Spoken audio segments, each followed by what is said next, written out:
ফেলছে না বিপদে। আমরা যারা অন্যায় করছে তাদের শাস্তি হবে, যারা অন্যায় করেনি তাদের কোনো শাস্তি হয়নি, আমরা কোনো শাস্তি হতে দেব না, কাউকে বিরোধ করতে দেব না। আমি তাই আমার মুসলমান ভাইদেরকে, বোনদেরকে, হিন্দু ভাই বোনদেরকে সবাইকে অনুরোধ করব যে আসেন আমরা সবাই একসাথে একযোগে আমাদের এলাকার উন্নয়নের জন্য আমরা কাজ করি, এবং এই উন্নয়নের কাজ একমাত্র ধানের শেষ করতে পারে, আর কেউ করতে পারবে না। আপনারা কয়েকদিন আগে টেলিভিশনে দেখছেন যে খালেদা জিয়ার নাম শুনছে, আপনারা শুনছেন? খালেদা জিয়া মারা গেছে, তাই না?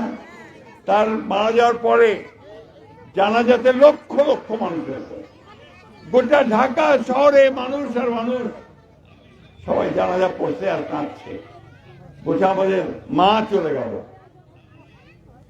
কখন একটা মা, আপনার মানুষ কখন কাঁদে? যত আপন জনটা চলে যায়, তাই না? খালেদা জিয়া এরকম আমাদের আপন জন ছিল। কেন? উনি খুব পরিষ্কার করে বলছিলেন, তাকে যখন ওই আগের সরকারটা বলছে যে তুমি বারবার যদি দেশ ছেড়ে চলে যাও, সে পরিষ্কার করে বলছিলেন উনি যে আমাকে যদি তুমি মেরেও ফেলো, জেলে দাও, তাও এই দেশ ছেড়ে আমি কোথাও যাব না। সেই খালেদা জিয়ার সৈনিক আমরা সেই জিয়ার সৈনিক যিনি এই দেশটাকে স্বাধীন করছিলেন। আমরা সেই জিয়ার সৈনিক যিনি এইখানে মুসলমান ভাইদের সম্মান দেখানোর জন্য সংবিধানে বিসমিল্লাহির রহমানির রহিম দিয়েছিলেন, আল্লাহর উপর অবিচল আস্থা ও বিশ্বাস দিয়েছিলেন, আর সমস্ত ধর্মের ভাই বোনদেরকে তার ধর্ম পালন করার অধিকার দিয়েছিলেন। আজকে কিছু লোক আছে আমার ভাগ করিবা চায়, হিন্দু আলাদা মুসলমান আলাদা, এই করিবা চায়, কিন্তু আমরা কি এই বাংলাদেশে আলাদাভাবে বাস করি? আপনারা এই এলাকায় আছেন, এক পাড়ায় হিন্দুরা থাকেন, এক পাড়ায় মুসলমানরা থাকেন, একসাথে চলাফেরা করেন না? কোনোদিন কোনো গোলমাল হয়েছে? ওই ওদের পূজায় আপনারা যান, আমাদের পরবে ঈদের পরে পরে আসে না, সেমাই খায় না? তাই ওই অবস্থাটা আমরা রাখতে চাই। আমরা এখানে হিন্দু, মুসলমান, বৌদ্ধ, খ্রিস্টান সবাই একসাথে আমাদের দেশটাকে গড়ে তুলতে চাই বন্ধুগণ, এবং সকলকে সমান নিরাপত্তা দিতে চাই। আমি হিন্দু ভাই বোনদেরকে খুব পরিষ্কার করে বলতে চাই, আপনাদের একটা জিনিস খুব আপনারা চিন্তা করেন, কি? নিরাপত্তা। আপনাদের উপরে যেন কেউ অন্যায় অত্যাচার না করে, কেউ যেন জমিতে গিয়ে হাত না দেয়, কেউ যেন মন্দিরে গিয়ে হাত না দেয়, ঠিক না? আমরা সেটাকে আমরা নিশ্চিত করব যে কেউ সেটা করতে পারবে না ইনশাআল্লাহ। বন্ধুগণ, মুসলমান ভাইদেরকে অনুরোধ করব যে আগে অতীতে যেমন একই সঙ্গে হিন্দু, মুসলমান, বৌদ্ধ, খ্রিস্টান একসাথে একজোট হয়ে দেশ তৈরি করতেন, এলাকা তৈরি করতেন, সমাজ তৈরি করতেন, এখন অবশ্যই একইভাবে তৈরি করবেন। কি ঠিক আছে তো?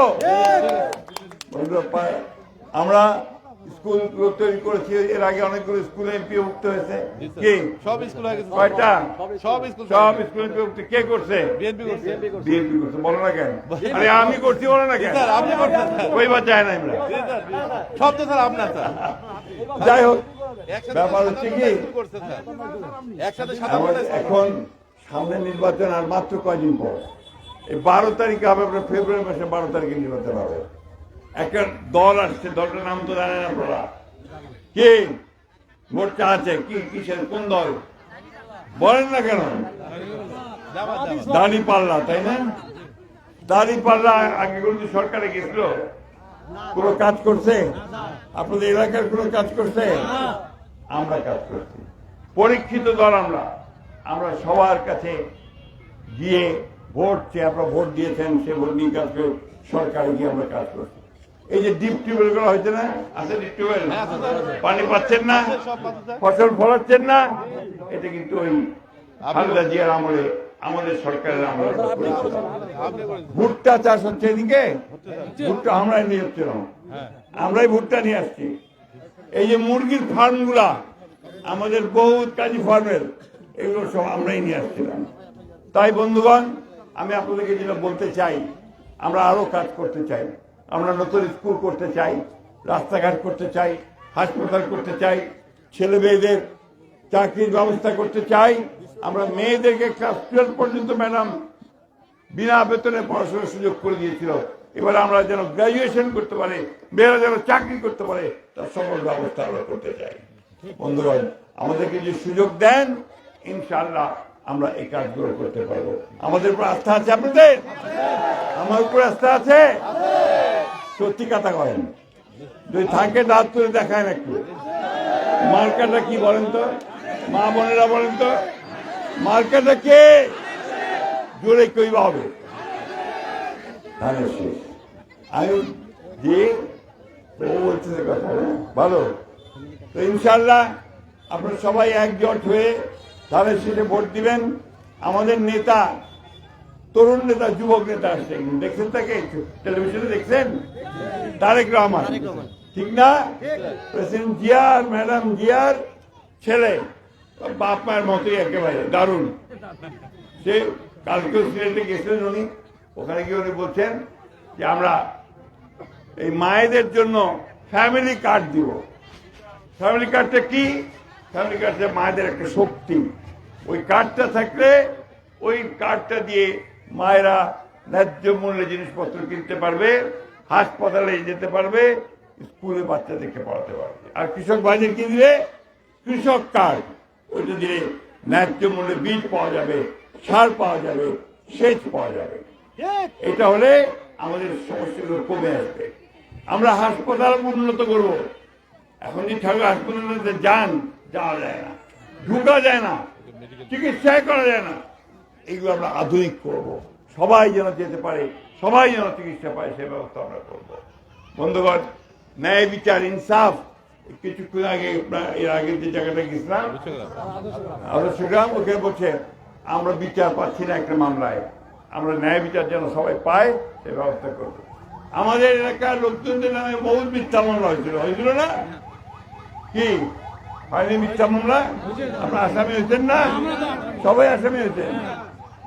এই গত আমলি সরকারটা আমার মিথ্যা মামলা করেছে। আমি কতবার জেলে গেছি আপনারা জানেন?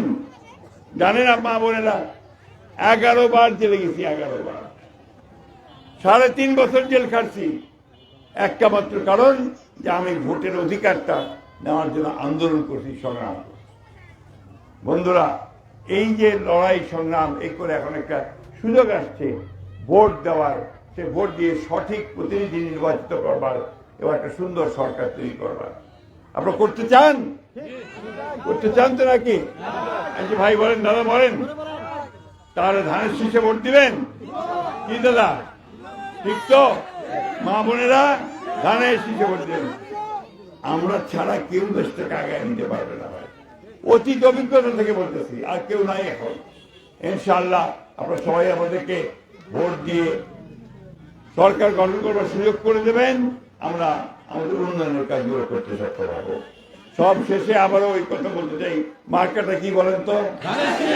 জোরে কইবা হবে। মার্কা কে? মার্কা কে? আসসালামু আলাইকুম। ভাই দম পাই না।